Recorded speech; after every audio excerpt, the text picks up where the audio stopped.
Extremists who attacked a Venezuelan military base on Sunday plan to shoot down a Colombian plane and blame it on Venezuela. The communications minister reveals the details. Mexico complains Bolivia's security forces are threatening its embassy in La Paz. And the controversy doesn't end as Saudi Arabia sentences 5 men to death for the murder of journalist Jamal Khashoggi. Hello and welcome to Telesur. I'm Doris Polo in Quito, and this is From the South. The Venezuelan Communications Minister Jorge Rodriguez has revealed further details of Sunday's defeated terrorist attack on a military base in the south of the country. The assault was planned by the right-wing opposition and counted on support from Colombia, Peru and Brazil. It resulted in the death of 1 Bolivarian soldier. The reason why they assaulted the 513 Jungle Infantry Battalion Mariano Montilla in order to steal weapons. They stole 120 powerful rifles, as well as 9 rocket-propelled grenade launchers. I like to focus on these RPGs, because they are weapons that can be used against aerial targets. If there's something that the government of Iván Duque in Colombia knows, it's 2 things: cocaine and false flag attacks. The intention behind stealing these weapons was to use them eventually against a military helicopter or plane belonging to the Colombian military, or even against a civilian plane in Colombian territory, so that they could say that the attack was launched by the Bolivarian armed forces. One captured terrorist explained that the group traveled from Colombia through Ecuador, Peru and Brazil before attacking the military base in the south of the country. How did you get there? Flying? By land? By land. From where? I was in Cali. I passed through Ecuador, Peru and Brazil before arriving here. 12 days driving. How did you eat? Who paid for your meals? Who gave you the money? Lieutenant Hidalgo was in charge of the logistics. Rodriguez called on Brazil to hand over Antonio Fernandez, who supported the terrorists for 15 days prior to the attack. The government of Jair Bolsonaro says it had nothing to do with this. Well, ask them, who financed the stay of these criminals at the Hotel Funchal in Paracaima in Brazil? What's more, the Brazilian government has to explain how a criminal, a gold smuggler, a murderer, was present during all of this against the Venezuelan government. Antonio Fernandez, alias Antoñito, this is the person who maintained the criminals and deserters in Paracaima for 15 days. He gave them money and promised them more after the attack on the Mariano Montilla battalion. The Brazilian government has nothing to do with this? Well, there you are. They must hand over Antoñito Fernandez, who from Manaus and Paracaima planned these actions against the Venezuelan people. Now, the communications minister went on to condemn international support for criminals in Venezuela, highlighting top European diplomatic official and former Spanish Foreign Minister Josep Borrell's intervention over the criminal Gilbert Caro associated with the right-wing Voluntad Popular Party. Caro was arrested for his role in organizing Sunday's attack. Mr. Borrell, so you know, you are defending Gilbert Caro. He's been in jail for international homicide. He killed a young man. He was in jail for 15 years for murder. He was also arrested for drug trafficking, Mr. Borrell. And beyond that, he played an active role in violence while escorting Lilian Tintori in 2014 and 2017. In 2014, the violence left 43 Venezuelans dead, and Gilbert Caro was a coordinator of that. And in 2017, he coordinated through criminal organizations the violence that saw 139 Venezuelans die. Shifting gears now, the Mexican government has expressed profound concern about what it called the excessive security presence outside its diplomatic premises in Bolivia. In a communique, Mexico complained about the number of police and intelligence personnel posted outside both its embassy and the ambassador's residence in La Paz. A number of leaders of social movements and Evo Morales' mass party took refuge there after the coup on November 10th. Mexico called on the Bolivian authorities authorities to comply with their obligations under the Treaty of Vienna and reminded them that diplomatic premises are inviolable. For its part, the de facto Bolivian government says it is considering withdrawing from the community of Latin American and Caribbean states as Mexico is about to take up the presidency of the bloc. In a communique, it said it would not take part in the events called to mark the beginning of Mexico's presidency. The Mexican government has refused to recognize the self-proclaimed government that resulted from the coup against Evo Morales. The Mercosur Parliament, Parlasur, has issued its report of human rights abuses committed by the de facto authorities in Bolivia during its 70th ordinary session taking place in Uruguay. The president of the body's Human Rights Commission condemned the persecution of political leaders who support deposed President Evo Morales. We've seen murders conducted with heavy caliber firearms. 32 people have been killed and 800 have been injured.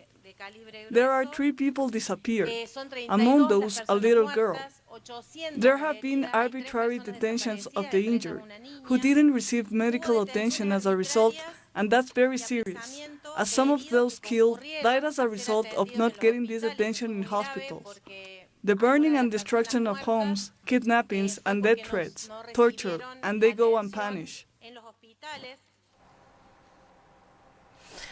27 years ago, a researcher in Paraguay discovered what became known as the Archives of Terror.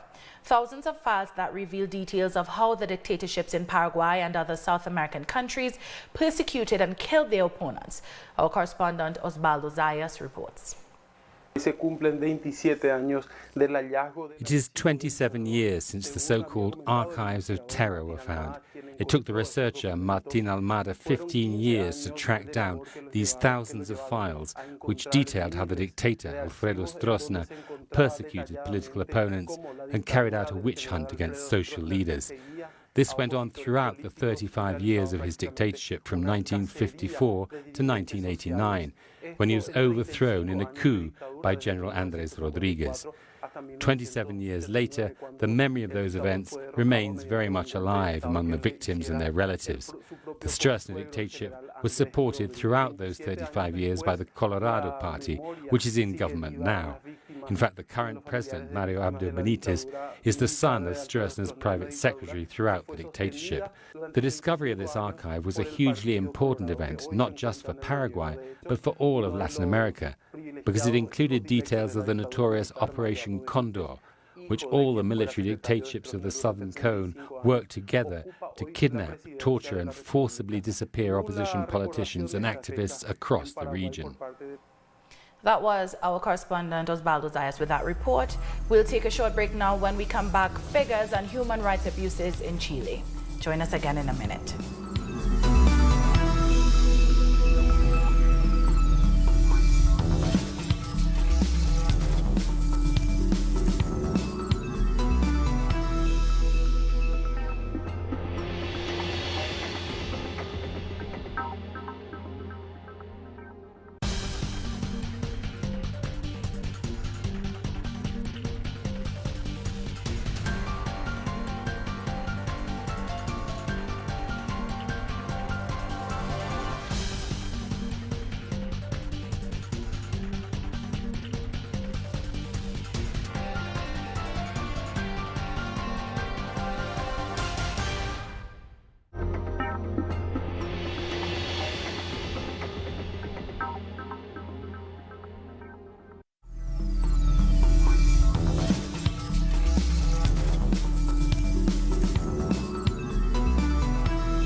Welcome back. The National Human Rights Institute in Chile has released a report summarizing abuses by the security forces during the uprising that began on the 17th of October. The report covers human rights violations up until the end of November. It says 26 people were killed and 11,180 were injured. Of these, 1,974 suffered gunshot wounds. 347 suffered serious eye injuries. Over 8,000 were arrested. 809 cases of sexual violence were reported and 568 of torture or inhumane treatment. The Chilean President Sebastián Piñera has signed into law the call for a referendum next April to decide whether and how the country will draw up a new constitution. Our correspondent Paula Dragnik has the latest. President Sebastián Piñera has promulgated the law that enables a plebiscite of April 26, 2020, for Chileans to decide if they want to change the constitution inherited from the dictatorship of Augusto Pinochet, but also to decide what kind of body should draw up this new constitution. However, we should remember that the options do not include a popular constituent assembly, as it is known in the rest of Latin America. Instead, Chileans are being offered the more limited options of a constitutional convention or a mixed convention. In both cases, those who stand for the body must be linked to political parties, or in the case of the mixed convention, 50% of them will be currently serving members of Congress, and the other 50% will be new people elected for this purpose, but who are members of political parties. So far, this new body will not have guaranteed seats for indigenous people, nor for independent people, nor will it have guaranteed gender parity. These three aspects are being corrected by a new bill that is being discussed in Congress. Because of the holiday, the legislative activities have been suspended until January. It will be the Senate which will have to pronounce on this new project, which seeks to reform what is already a law that will be this plebiscite of next April 26, 2020. Haitians in Chile are demanding an investigation into accusations of sexual abuse carried out by Chilean soldiers serving with the United Nations in Haiti. Chile sent 650 troops to Haiti as part of the UN stabilization mission. A recent study claims more than 2,000 Haitian women were abused by UN peacekeepers from several countries, especially from Brazil and Uruguay. Hundreds were made pregnant as UN soldiers offered them food in exchange for sex. Today, we decided to raise our voice against this type of sexual violence and abuse of which our compatriots are victims. And for that, we demand that the cases of Chilean soldiers involved be investigated. As the Chilean Human Rights Commission, we will accompany Haitian organizations in pursuit of these noble and necessary objectives, find truth and justice, and we're going to demand together with them an impartial and independent investigation be carried out by Chilean courts. The army must cooperate in this investigation. They must deliver all the information that is required for the full and total clarification of these facts, given their gravity. Reparation for the victims must be made, particularly girls, boys, and adolescents and their mothers. Paternity tests must be carried out for the 8.7% of the children that are sons and daughters of MINUSTA in Cape Haitian, and those responsible must pay with the maximum penalties for the acts committed. Moving on, Ecuador has declared an emergency in the Galapagos Islands after over 2,000 liters of diesel was spilled by the island of San Cristobal early on Sunday.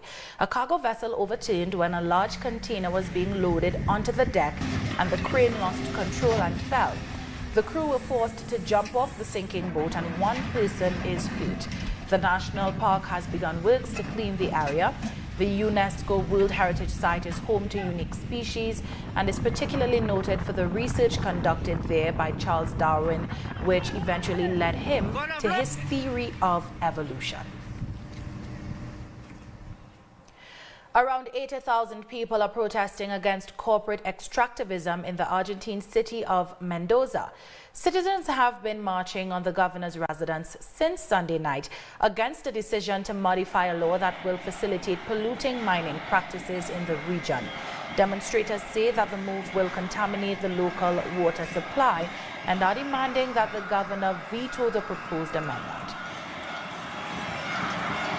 On Saturday, Cuba's National Assembly approved the country's first prime minister in 43 years. The new head of government is Manuel Marrero, proposed by President Miguel Díaz-Canel, who remains head of state. After 43 years, Cuba has a prime minister again. The Cuban National Assembly chose Manuel Marrero Cruz, a 56-year-old architect, previously the Minister of Tourism, as the head of government. The supreme body of state power also approved the vice premiers and ministers who will make up the cabinet. We can assure you that Comrade Manuel Marrero Cruz, the deputy prime ministers and the chosen ministers will devote themselves completely to continuing the noble task of governing with the people and for the people. Close of the last parliamentary session of the year, President Miguel Díaz-Canel referred to the blockade as the worst obstacle and recalled that the United States has imposed more than one measure a week to strangle the Cuban economy. Our enemies say, and this is repeated by the media who spread their messages, that the blockade aims to hurt the government. That's a lie. The blockade hurts the entire people, because it affects all sectors and all actors in the economy. The Cuban leader also talked about the international political situation and the United States' aggressive action in the region. He reaffirmed Cuba's solidarity with Venezuela and Nicaragua and condemned the coup in Bolivia, and noted how the Chilean model has failed to solve social problems. As far as Cuba is concerned, he said that the challenge is not just to resist, but to achieve the greatest possible prosperity. This is a wonderful end of the year in the Assembly, with the appointment of a new Council of Ministers. All of them put forward by our President have very strong track records. I would only say one thing about his new cabinet. I'm convinced this revolution has got it right. We are still here because we are the people. We are Fidel. And Fidel's thought is embedded in each of us Cubans. That means our socialism is a truly deep socialism with the real roots. For many, this was a truly memorable session. For the first time, the leaders of the Assembly are not historic leaders of the revolution. Next to the Speaker, Fidel's chair, a gradual, organized transition is taking place, with a new generation taking their place. In this 61st year of the revolution, they shot at us to kill. But we are alive and determined to keep on winning. Socialism or death, our country or death, we will win. This is how the final parliamentary session of 2019 ended. The president called on the Cuban people to live the coming hours and days as if the revolution had triumphed again. Coming up, Russian and Syrian officials meet. We'll tell you why after the break.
Welcome back.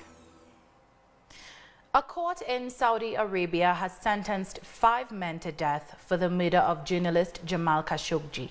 The court has, however, acquitted 2 high-profile individuals who were accused of organizing the murder: former royal advisor Saud al-Qahtani and the former consul general in Istanbul, Mohammed al-Otaibi.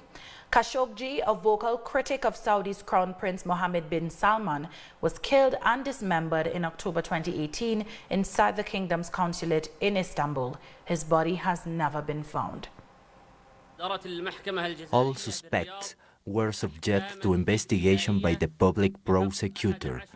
Those convicted were sent to trial, and those who were not were released by the public prosecutor and the court for lack of sufficient evidence.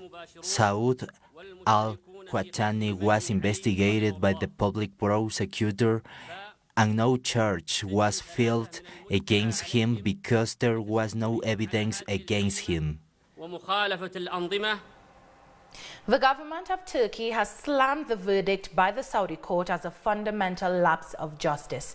A statement by the Ministry of Foreign Affairs stated that the judgment failed to meet the expectations of the international community and the Khashoggi family.